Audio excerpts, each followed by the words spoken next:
So a provision of an executory contract that purports to waive a party from the liability or duty under this subchapter is void.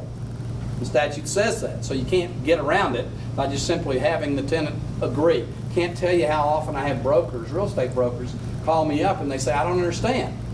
My landlord, client, seller wants to lease the property and give an option to the tenant, and the tenant wants the option, and they want to do it for 5 years. And you're telling me we can't do it? And when I'm representing the landlord, you bet I say, I'm not going to let my landlord client do that and subject him to the potential remedies that are available under the statute. All right, I'm going to move on now. Any questions quickly? Okay, if you arrived late, there's a pad going around. If you want to copy the PowerPoint presentation, I need your legible email address on that. It's in the back of the room right now.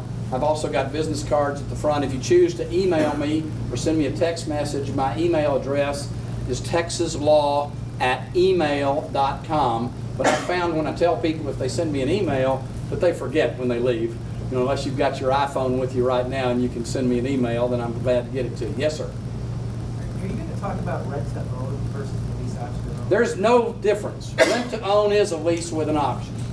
If you're renting and some portion of that payment is purchasing the property. Now, do you think that the tiger actually moved? They got 2 tigers, right? And when the smoke goes up, they lower the mirror, makes you see the roof of the box, and it looks like he disappeared. Meanwhile, this mirror came up, and now you see the tiger. Once you know the trick, I'm sorry I've blown it for so many.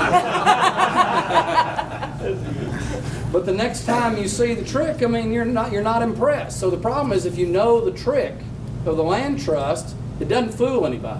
The only way you'd be able to make it work is when you buy a piece of property from a third party. You could have them transfer the property not to you, but into the trustee's name. And now all the world sees is that trustee.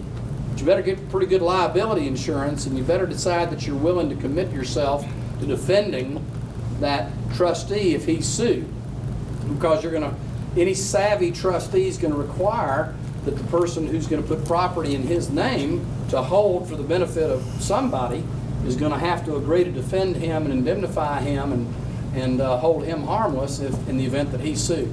Other questions? I need to leave time for the next speakers. Yes, sir. If you sell something with a wraparound mortgage and for some reason the lender calls the note to you, is there any remedies other than putting it with the full cash? The question was, if you sell a property on a wraparound mortgage and you don't get the consent of the lender, and the lender does call the note due, what can you do? Well, not a whole lot, because you've transferred the title to a third party. This is a risk that both you and your buyer have to be willing to take, and you got to disclose that risk.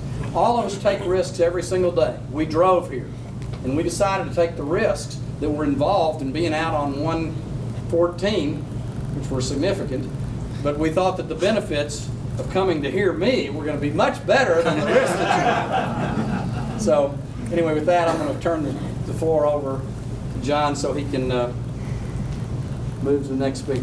Thanks, Brian. Thank you. And if you didn't hear, if you want to copy the PowerPoint, there's a sign-up sheet going around. Yes,